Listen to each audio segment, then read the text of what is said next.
Kerala state ex services league Cherupuzha unit നിർമ്മിച്ച വിമുക്തഭട ഭവൻ ഉദ്ഘാടനം ചെയ്തു.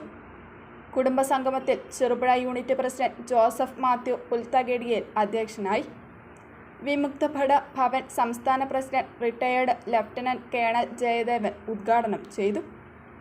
അന്തരിച്ച വിമുക്തഭടന്മാരുടെ ഭാര്യമാരായ വീർനാരികളെയും മുതിർന്ന അംഗങ്ങളെയും ചടങ്ങിൽ ആദരിച്ചു. Retired lieutenant doctor PV. Sujith, captain Ratheesh എന്നിവർക്കും ഉന്നത വിജയം നേടിയ കുട്ടികൾക്കും ഉപഹാരങ്ങൾ നൽകി.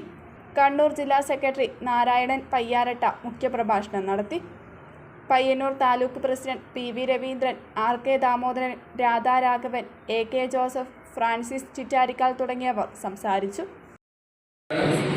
അതേപോലെ തന്നെ ഇനിയും നമ്മുടെ ഈ സംഘടന മുമ്പോട്ട് പോകണമെങ്കിൽ നിങ്ങൾ എല്ലാവരുടെയും സഹായ സഹകരണം നിർബന്ധമായും ആവശ്യമാണ്. പ്രത്യേകിച്ചും ഈ പറയാനുള്ളത് എന്റെ താല്പര്യമായിരിക്കുന്ന മഹിളാ സദസ്സിനോടാണ്. മഹിളാ സദസ്സ് ഞങ്ങളോടുണ്ടെങ്കിൽ മാത്രമേ ഞങ്ങൾക്ക് മുമ്പോട്ട് കൊണ്ടുപോകാൻ സാധിക്കുകയുള്ളൂ. കാരണം മുസ്ലിം സദസ്സ് എപ്പോഴും മതസംഘടന എപ്പോഴും പലതരത്തിലുള്ള ബിസിയായിരിക്കും. അതേപോലെ തന്നെ പക്ഷേ സംഘടനാ പ്രവർത്തനം ഞാൻ കണ്ടെടുത്തോളം പല യൂണിറ്റുകളിലും പോയി ഞാൻ കണ്ടെടുത്തോളം മഹിളകളാണ് ആ സദസ്സിന്റെ ആ സംഘടനയുടെ പ്രവർത്തനത്തിലെ ബാക്ക് ബോൺ എന്ന് പറയാൻ വേണ്ടി വളരെയധികം പ്രവർത്തനങ്ങൾ കാഴ്ചവെക്കുന്നുണ്ട്. നല്ല നല്ല പ്രവർത്തനങ്ങൾ.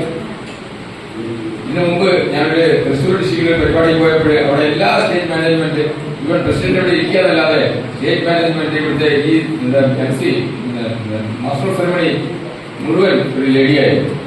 നമ്മുടെ മെമ്പർ തന്നെ മെമ്പറായിരുന്നു എന്ന് പറഞ്ഞാൽ എല്ലാവരും അതേപോലെ നിങ്ങളും അതേമാതിരി